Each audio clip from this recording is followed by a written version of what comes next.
Hello and welcome to the program. I am Deji Badimasi. It's no longer news that Nigeria plans to spend 8.6 trillion naira next year. Now that's quite huge. That's the figure there.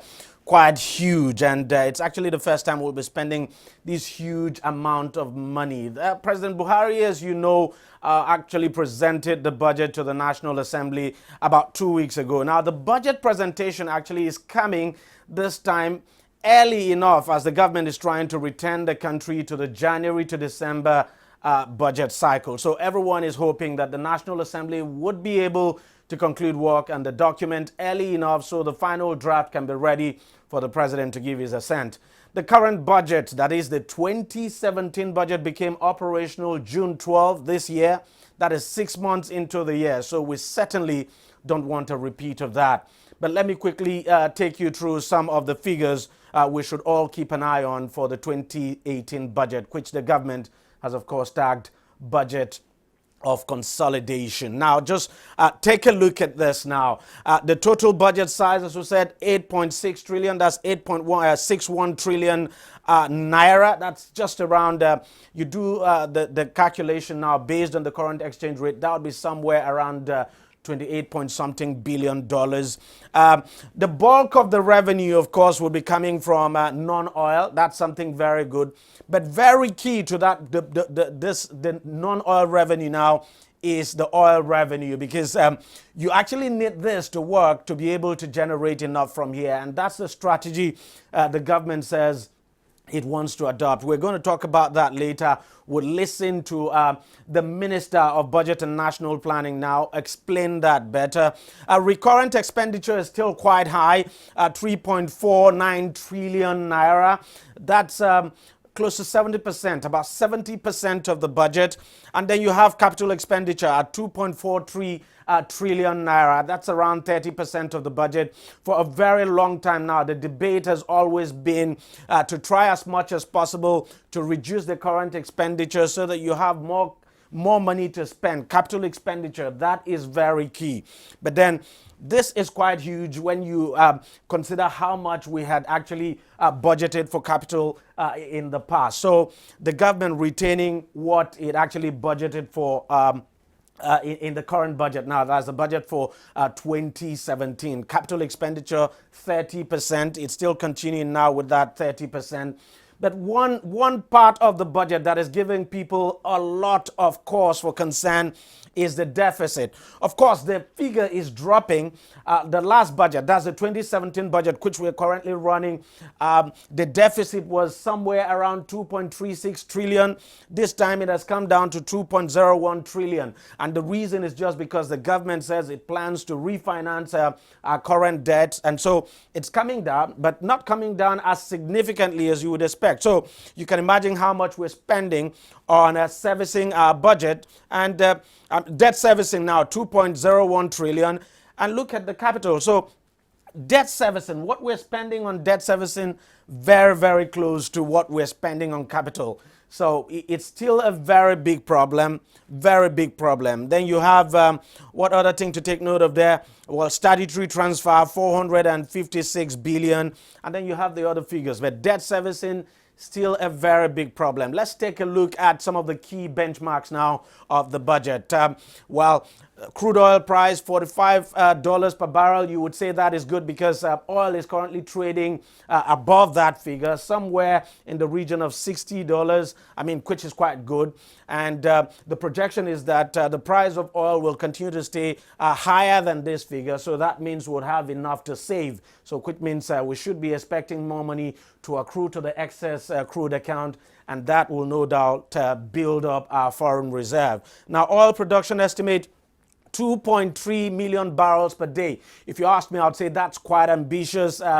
The target for last year was around 2.2 million barrels. The target now for this year, I should say, I keep saying last year now, but we're actually in 2017, and the target, the benchmark, production benchmark for this year's budget is 2.2. We have not been able to meet it. I know we're doing somewhere around 1.9, so 2.3 million barrels per day, some people will tell you is ambitious, and that will depend on the peace in the Niger Delta holding. Now, you take a listen, you take a look at what happened a few weeks back when militants of the Niger Delta, not men this time, but the Avengers, threatening to resume attack on oil facilities. That is something you actually don't want to happen, because if that happens, it means it will affect, affect our target and definitely affect what the country will make in terms of oil revenue. Then average exchange rate, 305 Naira to the US dollar.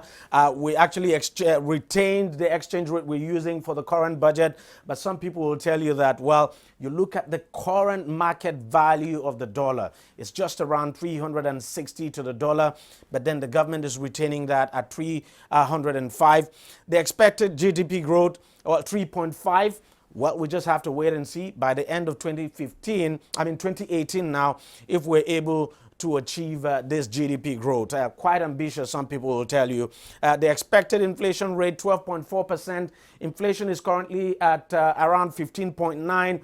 Who knows? You never can tell. By 2018, we just might be able to achieve this, but we just have to wait and see. But it then means that we'll have to work very hard to make sure monetary policy and, of course, fiscal policy actually converge to work better for the economy. Now, let's look at the breakdown now by sector. It's no surprise at all. Power, works and housing getting the largest chunk of the budget at 555.88 billion. That's exactly what we did with the 2017 budget. The government plans to continue to spend heavily on infrastructure, and this is a clear demonstration. And then next you have transportation and special intervention program, 150 billion. Well, in the last budget, it was around 500 billion. That money we were not able to raise. So the government has now decided to cut it down to 150 billion. What else? Agriculture and rural development, 118.98 billion. Some people will tell you that is actually quite small, especially when you consider the fact that the government plans to diversify this economy, is actually doing so, and its major focus has been on agriculture. So devoting 118.98 billion to agriculture, some people will tell you is quite small, but then it's actually higher than what was budgeted for in that sector now last year. What other things should we take a look at? Education, well, that's quite small too, 61.73 billion. A lot of people expect it to go up, at least come up to, well, maybe not come up to the UN required standard, but 61.73 billion is quite small. But what the government will tell you is that it is higher than what was budgeted in previous years. Something else I want us to take a look at, the Niger Delta Ministry. What is actually going to the Niger Delta? Because this is very key. For a long time now, the people of that part of the country have complained that the government has neglected that region of the country. So what the government is trying to do now is to pump in money there. Niger Delta Ministry getting 53.89 billion, and then you have the Niger Delta Development Commission getting 71.20 billion. Don't forget that you also have a budget now for the government's amnesty program. We understand that should be coming up to around 60 or 63 billion naira. So quite a lot going to the Niger Delta. But then one key thing you must not forget is that these figures are still proposals until the National Assembly finally puts its seal on the document. So we might see some of these figures change eventually, but perhaps not substantially. Now, the budget revenue is quite ambitious, no doubt, when you look at the figures. But then, if you consider how the current budget has fared as far as the revenue side goes, you're likely to scratch your head how the federal government will fund the 2018 budget. Take a listen now to the Minister of Budget and National Planning, Udoma Udoma, explain how the 2017 budget has fared so far as revenue is concerned. FGN's oil revenues and customs revenues performed almost to target. So customs performed almost to the target over the three quarters. And even though oil production averaged 1.9, we've actually performed almost to target in terms of oil receipts because of the higher average oil price. So we've been able to achieve, as of the end of the third quarter, 1.6 trillion naira in terms of oil revenues. However, our non-oil revenue performance is still an issue that we have to work harder to achieve. As I said, customs has achieved target.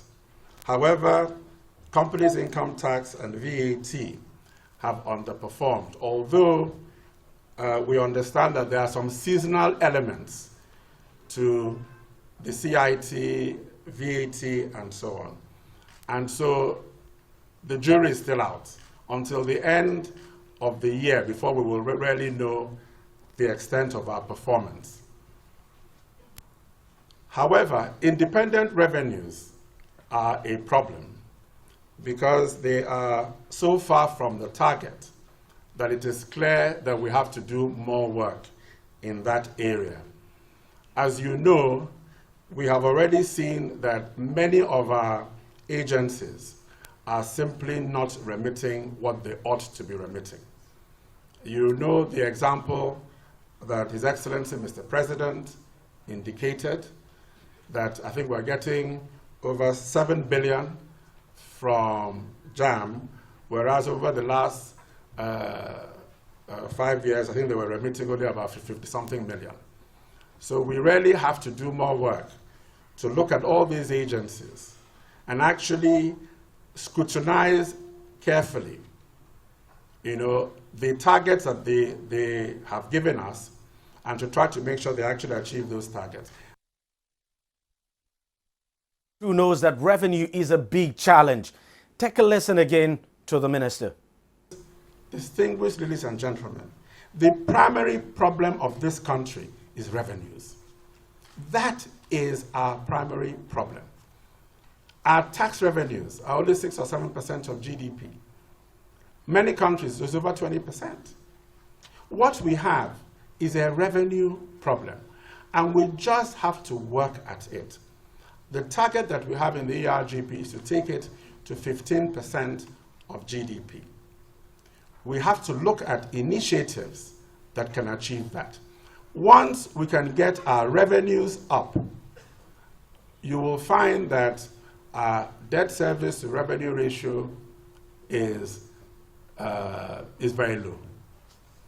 You will find that almost everything else is this thing, but revenue is the primary focus. And our focus is to try and take maximize revenues from the oil sector, and take those revenues from the oil sector and spend them in the non-oil sector, so as to get the non-oil sector driving the economy. Because oil is a wasting asset. In a few years' time, people are already announcing that they will not be using petrol and diesel cars in a number of years. So this is the time to maximize our revenues from oil and spend those revenues in the non-oil sector.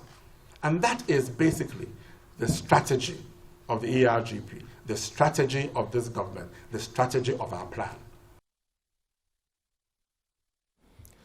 Now, one area the government is hoping to generate substantial amount of revenue from this time to fund the 2018 budget is on tax. Problem is that Nigerians actually don't pay tax, but that may just about to change.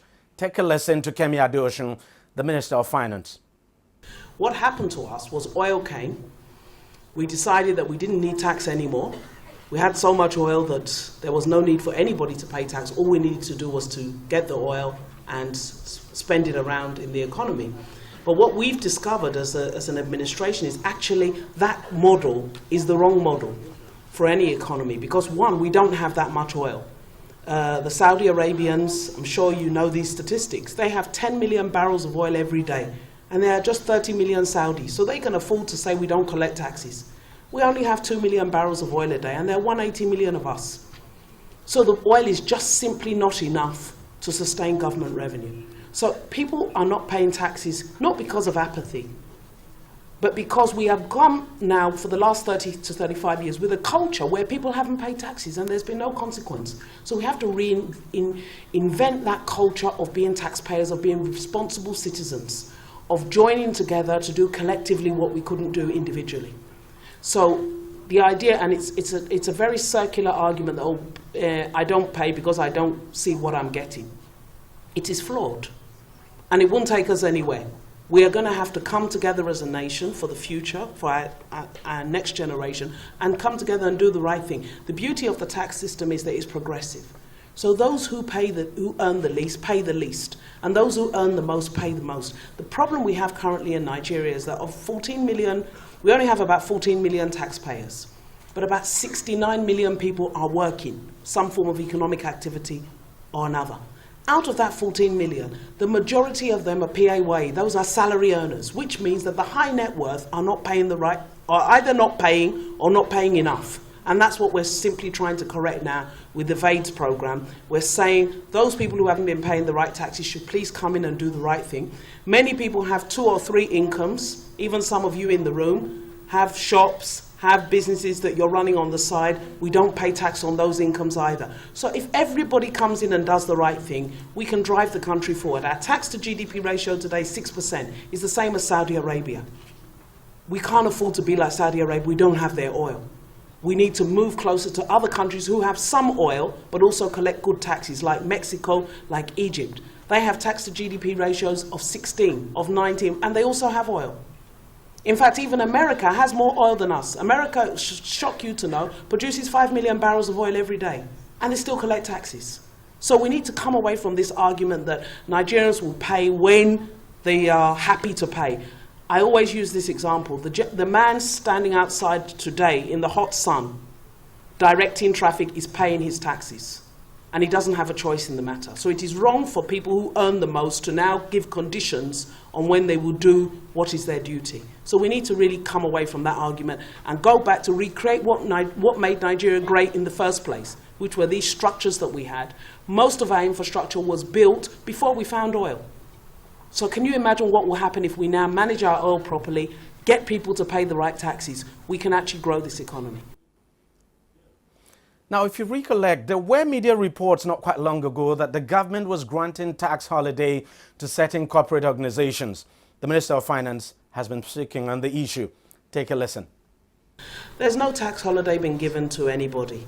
I need to make that very clear as a matter of policy and a statement. There's no tax holiday. What we have is the Road Trust Fund. And what we said to the private sector is if you construct a road, you can take your money back over 3 years using tax credits. That is, the money you should have paid as tax, use it to recover your money. So effectively, the private sector actually lending us money. We have not given tax holiday to anybody.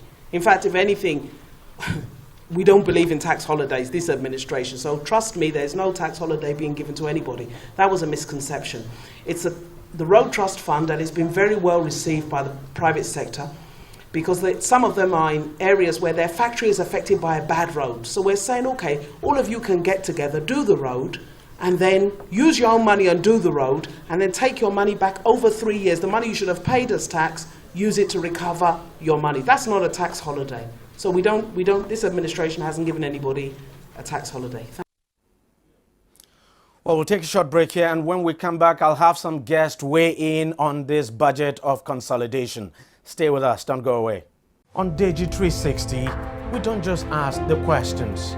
What is wrong with amending the Constitution the way the National Assembly members have been doing it? We seek answers. Constitution is constituent. Our problem is not lack of laws. Our problem is lack of the willpower to implement our laws. Answers that provide clarity. While we negotiate, we should try to make it a point that the girls must be complete. The clarity you need to make informed judgment so that you can make the right decision and take action.